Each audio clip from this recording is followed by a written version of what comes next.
So it is a dramatically more durable material. We picked one that is not susceptible to cracking or breaking. However, it will take a set. We do want these to take a set so that they conform to you, your body, and your holster. That's a critical thing. They can't have too much rebound, but they do take a set. But they are dramatically more durable. Now, they are more resilient to modification in some ways.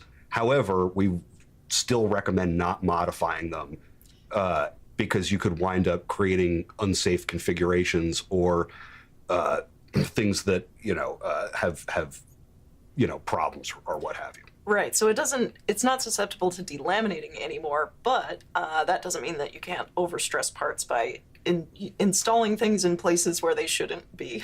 So that's kind of the main thing. I'm going to skip ahead a little bit because I also saw a question here about whether the faceplate will catch on fabrics like dresses. So the new faceplate has a significant amount of texture. You want to talk about texture? Yeah. So as we mentioned in the pre-recorded video, we did a lot of texture of testing and evaluation, and we found a number of textures that would never slip under any circumstances, like skateboard tape level, high grit, really dense, sharp textures. But I mean, I don't know about you, but all my favorite t-shirts have holes in them from carrying pistols, either the grip texture of the gun or the rear sight. And carrying a gun wrecks your clothing pretty aggressively. And we didn't want to contribute to that, especially considering the number of people who are wearing their Enigma with like more delicate clothing. It's not just, jeans and Carhartts, and who cares if they get shredded. They're going to be people wearing this with, dress clothing that is less durable than workwear, for instance. And what we wanted to do was select a texture that would mitigate most slipping and sliding under most circumstances, but without actually trashing the woven textile of the garment.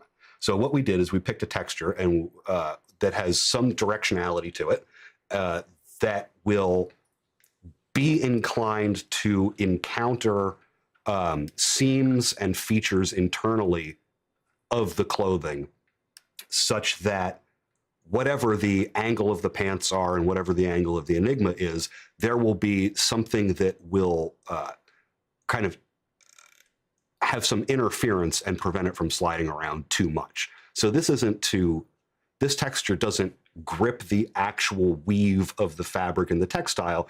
This texture mostly encounters things like seams and sewn edges where fabric might double over itself, or there might be like a line of stitching, and it'll kind of encounter that in a way that makes it less susceptible to slipping, but without actually trashing your clothes. And that was a tough balance to strike, because we always thought, well, we could make it a lot more grippy.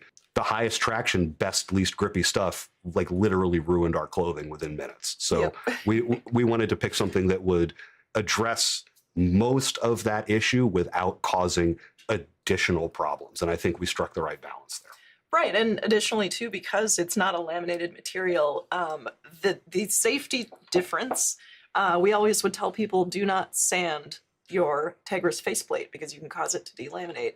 This is not laminated, so if that texture is a little more aggressive than you would like, you can like lightly sand it. Like, don't sand all the way through it, don't get crazy with it, but you can lightly sand it to remove some of that texture with a little bit of fine sandpaper if you want. Yeah. I will say the new faceplate is a lot smoother on the edges. So that's a piece of feedback we heard pretty often is people would find that when they would draw, they would catch their knuckle on the faceplate. And with the Tigris, it had a little bit of a raw edge from being laser cut. This new one, I don't know if you can see that real well. One of the things we did was be really, really careful to make sure that our parting line on our mold for this was smooth. So this top edge is nice and smooth. It's not as aggressive on your knuckles as the Tigris version was. Yeah, anyone who's ever used like a really cheap plastic disposable spoon knows what a parting line is in an injection mold. It's that little bit of flashing around the edge of the spoon that cuts the inside of your mouth when you're trying to eat your soup or your cereal or what have you.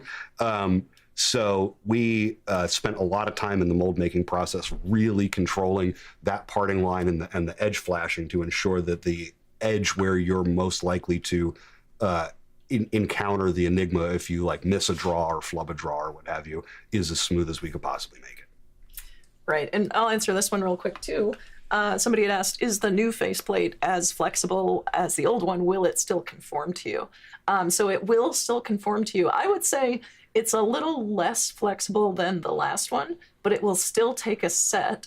And this one I haven't really worn, but when you take a set, it will start to, when you wear it, it'll take a set and conform to your body and your holster in the same way. So as far as thickness, I haven't put calipers on it. It's probably, let's see, I would say it's about the same around the edges. Where the texture is slightly raised. So where the texture is might be a little bit thicker. But the difference as far as wearing it is negligible. The performance is the same as the original. Yep.